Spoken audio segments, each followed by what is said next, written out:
Hello everybody, this is Fernando for the latest Cryptids and Monsters video. Alright, another entry here based on one of your newer suggestions. This one I picked because when I looked at it, it instantly drew me to it when it came to the world of Silent Hill. This creature looks absolutely like something from within one of those beloved video games. I love Silent Hill.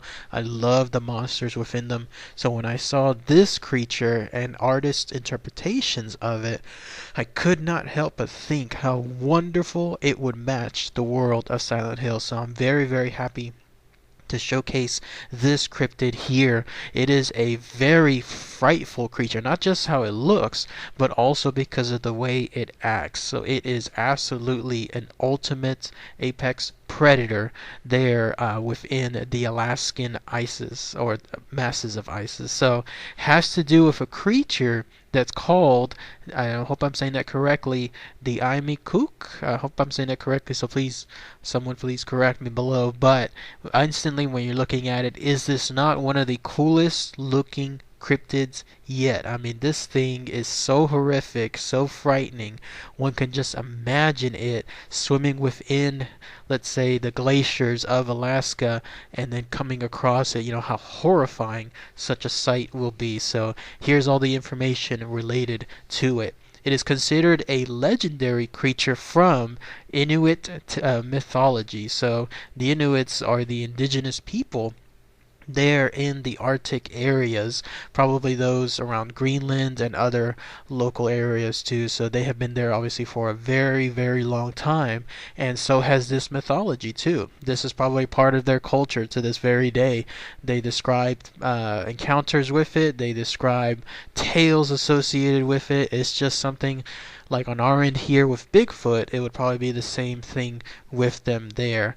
And then when it comes to its size, it's actually considered a very large cryptid, much larger than a human. Not necessarily say like skyscraper wise, but no, in this case it would dwarf your average human. So like what a bear is to a dog, we would essentially be to this creature. So where it's located at, you'd have to go way up north to the cold, some of the coldest parts of this world there in the Arctic Circle. And it's located both in the sea and then also within the land itself. I guess whatever constitutes the land there, if it's not just ice. And the reasoning for this has to do with the way this creature is designed. It is absolutely the ultimate predator. It has obviously like very, very sharp teeth.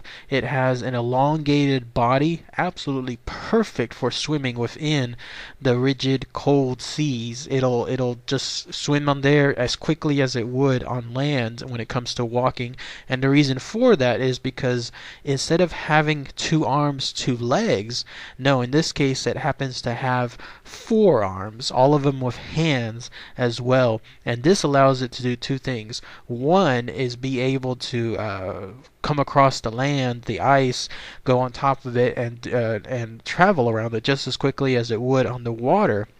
But also it gives it the unique feature of being able to apparently burrow underground very, very quickly. So just as quickly as it would swim, just as quickly as it would run, this thing is able to burrow so fast. And when that happens, this is how it attacks. So apparently kayakers and other natives there, those are its favorite prey. When it latches on to a prey of some sort, it will hunt it relentlessly. So it'll follow it pretty much as far as it can, and then pretty much come in at the very last second and explode, in this case from under the surface, because once it latches onto the prey, it either goes under the water, in this case under the ice itself, where its prey is on top of the ice. Obviously, if the prey on top of the ice, it would be a little bit harder to see below, but it's much easier if something is, in this case, under the water looking upwards, hence this thing, this A-Mi-Kuk.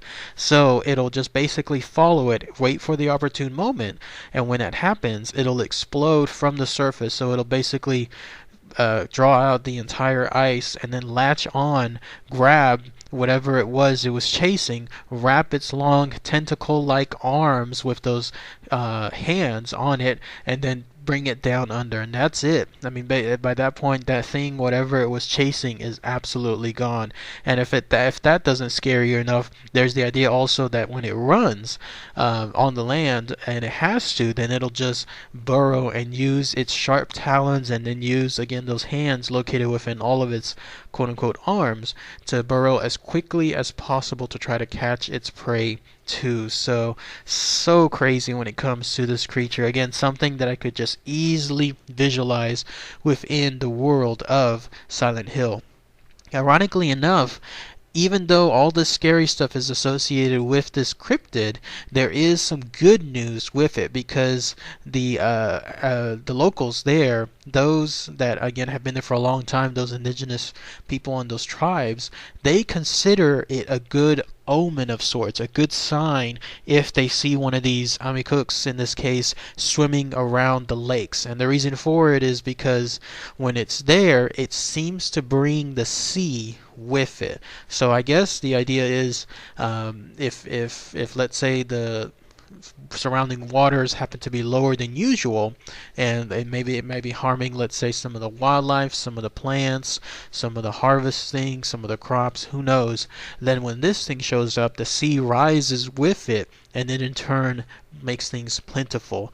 But when it leaves, it's supposed to burrow it, I guess, from where it's located in the lake to somewhere else. And when that happens, it inadvertently drains that lake, almost as if a bathtub, like when you pull that little rubber stopper underneath the bathtub and the water starts draining away. This thing is supposed to do the very same thing too. Inadvertently, it seems like it's just simply digging itself away to another area, but lo and behold, when that happens, then the water goes down with it. So pretty interesting stuff. No, this A-Mi-Kuk, it seems like it's very, very horrible. Definitely something you don't want to come across within the Arctic Circle, but at the same time, it does seem to bring some good fortune, some inadvertent good fortune, when it comes to the sea levels rising above it. As far as possible explanations to it, there's the idea that it could have been, all this time in this case, a misinterpretation of an octopus, although I'm not sure. I don't think, someone please point me out below, but do octopus or octopi, I'm sorry, do they happen to have something in terms of the ability to survive in cold water?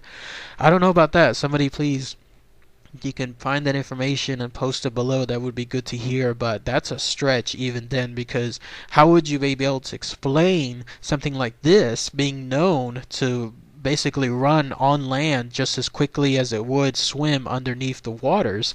Any octopus essentially that's encountered, they're not known to run on land, so I have no idea when it comes to this misinterpretation of an octopus, like where that comes from, other than the fact that maybe the arms look somewhat weird and somewhat similar from far away, but that's it. That's the loosest interpretation yet, so I don't quite believe that myself. But that's it. If anyone has any more information about this Silent Hill type creature, please post those comments below. It'd be really great to hear one of the best visual looking cryptids yet within my YouTube channel, at least from my opinion. So alright everybody, thanks again as always, take care.